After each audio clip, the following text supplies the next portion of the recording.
ربیع الاول کا بہت سارے لوگ دلائل پوچھتے رہتے ہیں، میاں تاریخ تو 8 کی ہے، آپ 12 کو کر رہے ہیں، حضور کی ولادت ہی کرنا ہے تو پھر 8 کا ہے، 12 کا اختلافات ہے، لہٰذا تم کیوں کر رہے ہو اس طرح؟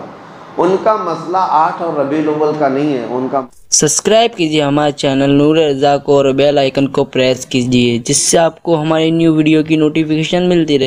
71 سن عیسوی میں اپریل کے مہینے میں 20 تاریخ کو کون سا دن تھا؟ تو ٹیلی کرنے کے بعد جو چیز ملتی ہے وہ پیر کا دن تو آتا ہے، تو بعض روایات میں 8 ربیع الاول میچ ہو رہی ہے، بعض روایات میں 12 ربیع الاول۔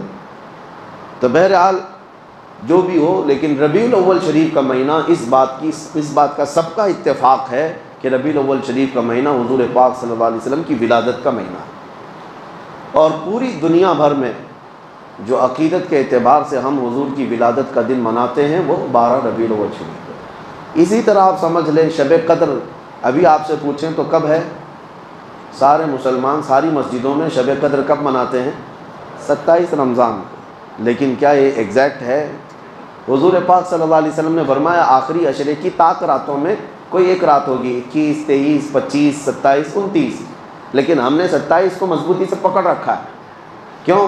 جمہور علماء نے کئی دلائل سے ثابت یہ کیا ہے کہ 27 ہی کو شب قدر ہو سکتی ہے، لیلۃ القدر کی، ان کا غالب گمان ہے، اور اکثر علماء کا اس بات پر اتفاق ہے، اور رب ذوالجلال کی سنت ہے کہ مومنین جس بات کو اچھا سمجھتے ہیں وہ اللہ کے نزدیک بھی اچھا ہوتا ہے۔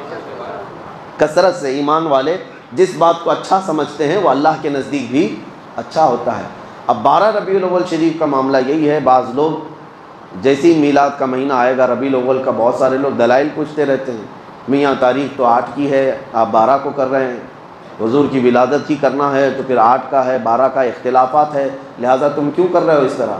ان کا مسئلہ 8 اور ربیع الاول کا نہیں ہے، ان کا مسئلہ صرف یہی ہے، سوائے ابلیس کے جہاں میں سبھی تو خوشیاں مناتے ہیں، ان کا مسئلہ صرف یہ ہے کہ منانا ہی نہیں ہے۔ آپ ان دلیل پوچھنے والوں سے صرف اتنا کہیں کہ ٹھیک ہے میاں ہم 12 کو کر رہے ہیں، آپ 8 کو کر لیں، دونوں قول پر جمع ہو جائے۔ نہیں، انہیں نہ 8 پہ کرنا ہے نہ 12 پہ کرنا ہے، محض اختلاف اور انتشار لوگوں کے ذہن میں سپریڈ کرنا ہے۔ بہرحال آپ کو ایک تاریخی روایت میں نے آپ سامنے رکھی، نبی پاک صلی اللہ علیہ وسلم کی ولادت پاک ربیع الاول شریف کے مہینے میں ہوئی، اور جمہور علماء یعنی اکثر امت کا اس بات پر اتفاق ہے کہ وہ 12 ربیع الاول شریف اور پیر کا دن تھا۔ اب آگے آئیں ولادت کے مختصر حالات۔ حضور پاک صلی اللہ تعالیٰ علیہ وسلم کی والدہ ماجدہ سیدہ بی بی آمنہ رضی اللہ تعالیٰ عنہا نے خود جو روایتیں بیان کی، ظاہر سی بات ہے ماں نے جو کہا ہو اپنے بچے کی ولادت کے لیے وہ سب سے معتبر قول ہے، سب سے مستند قول ہے۔ انہوں نے خود فرمایا کہ رجب کے مہینے میں حمل قرار پایا تھا، جمعہ کا دن تھا، نبی پاک صلی اللہ تعالیٰ علیہ وسلم کے حمل کو رجب کے مہینے میں قرار پایا، جمعہ کا دن تھا۔ یہ حضرت آمنہ رضی اللہ تعالیٰ عنہا کی روایات ہے، اور فرماتی ہیں حمل کے قرار پانے کے بعد کبھی بھی حضرت بی بی آمنہ فرماتی ہیں مجھے حمل کے جو درد ہوتے ہیں کبھی نہیں ہوئے جو عام عورتوں کو ہوتے ہیں، کہ کبھی پیر بوجھل ہو گئے، سر چکرانے لگ گیا، جسم بھاری ہونے لگ گیا، اس طرح کی کوئی تکلیف حضرت آمنہ فرماتی ہیں 9 مہینوں میں کبھی نہیں ہوئی۔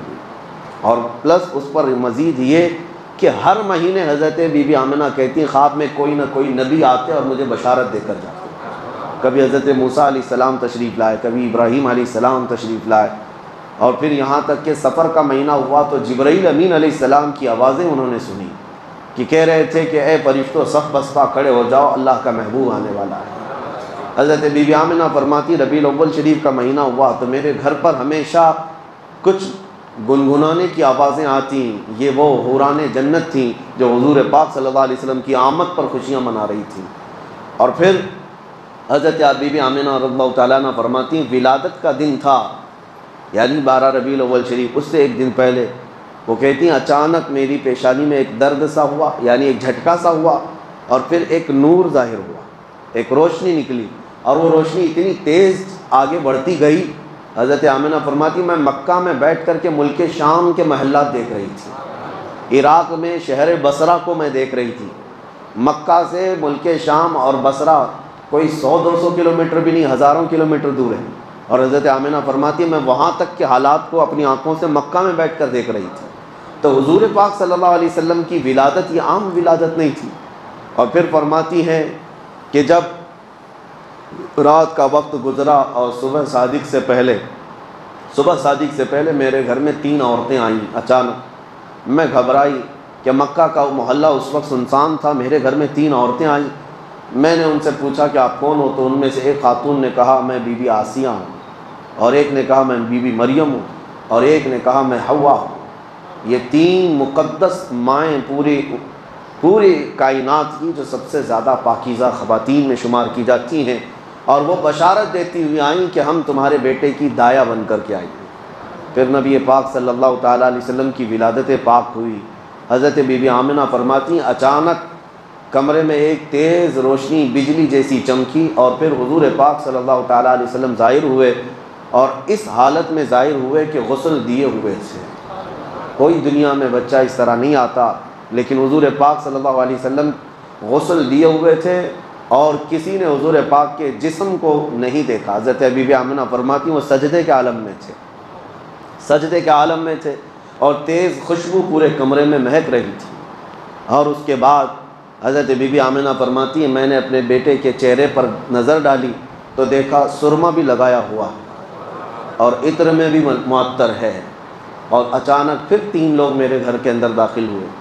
آتے ہی میں ان کو نہیں پہچانتی تھی، وہ 3 اللہ کے فرشتے تھے۔ انہوں نے حضور پاک صلی اللہ علیہ وسلم کو اٹھایا، اور ایک بہت بڑی تشت، ایک بہت بڑی تھال وہ اپنے ساتھ لائے تھے۔ اس تشت پر، اس تھال پر حضور پاک صلی اللہ علیہ وسلم کو رکھا۔ ریشم کے کپڑے سے حضور پاک صلی اللہ تعالیٰ علیہ وسلم کو ملبوس کی، یعنی ایک نرم ملائم کپڑے سے حضور پاک صلی اللہ تعالیٰ علیہ وسلم کو ملبوس کیا، اور پھر جو ان کے ہاتھ میں تشت تھا اس سے نبی پاک صلی اللہ تعالیٰ علیہ وسلم پر انہوں نے پانی بہایا۔ پھر اچانک وہ غائب ہو گئے کمرے کے اندر۔ نہ حضرت بی بی آمنہ کہتی نہ میرا بیٹا ہے نہ وہ 3 لوگ ہیں۔ میں گھبرا گئی کہ اچانک یہ کیا ہو رہا ہے، اور یہ کون لوگ ہیں جو میرے بیٹے کو، میرے لال کو لے کر چلے گئے۔ تھوڑی دیر کے بعد پھر سے وہ ظاہر ہوئے، اور انہوں نے کہا مبارک ہو سیدہ آمنہ، تمہاری گود میں اللہ کا محبوب آرام کر رہا ہے، اللہ کا محبوب تمہیں دیا گیا ہے، اور ہم اس محبوب رب کائنات کو لے کر کہاں گئے تھے؟ فرماتے اللہ کا حکم تھا کہ سارے عالموں کو حضور پاک صلی اللہ تعالیٰ علیہ وسلم کو لے جا کر دکھا دیا جائے، اور سب جگہ اعلان کر دیا جائے کہ اب رب کا محبوب آیا ہے، جہاں جہاں رب کی خدائی ہوگی وہاں میرے محمد کی مصطفائی ہوگی۔ اعلان کرایا گیا اور ملأ اعلیٰ میں لے جایا گیا۔ جتنی کائنات کے حصے تھے نبی پاک صلی اللہ علیہ وسلم کو آنے واحد میں ملائکہ نے سیر کرائی، اور واپس لا کر حضرت بی بی آمنہ کی گود میں رکھ دیا۔ یہ تھی ولادت کے معاملات۔ ولادت عام طریقے سے نہیں ہوئی۔ میرے عزیزو، ہمارے اور تمہارے گھروں میں پیدا ہونے والے بچوں کے ہر سال ہم جنم دن منا لیتے ہیں، جبکہ ان کا کوئی بھروسہ نہیں کس طرح پیدا ہوئے اور کیا بننے والے ہیں۔ لیکن اس کائنات کے عظیم آقا محمد رسول اللہ صلی اللہ علیہ وسلم، جن کا دنیا میں آنا بھی سب سے نرالا اور جن کا پیدا ہونا بھی سب سے پاکیزہ، ان کی حیات اعلیٰ، ان کی ممات اعلیٰ، ان کی زندگی اعلیٰ، ان کی وفات بھی اعلیٰ، نبی پاک صلی اللہ تعالیٰ علیہ وسلم کا آنا سب سے انوکھا اور سب سے نرالا تھا۔ اس لیے پوری کائنات کو چاہیے کہ وہ یادیں ہمیشہ قائم رکھیں، یہ حضور صلی اللہ علیہ وسلم کی سیرت کا باب ہے۔ بچوں کو بھی یہ ٹرانسفر کرنا ضروری ہے، یہ نقل کرنا ضروری ہے کہ حضور پاک صلی اللہ علیہ وسلم کس طرح پیدا ہوئے تھے۔ ادھر ادھر کی کہانیاں سنانے سے بہتر ہے کہ میرے مصطفیٰ کی سیرت بچوں میں منتقل کی جائے۔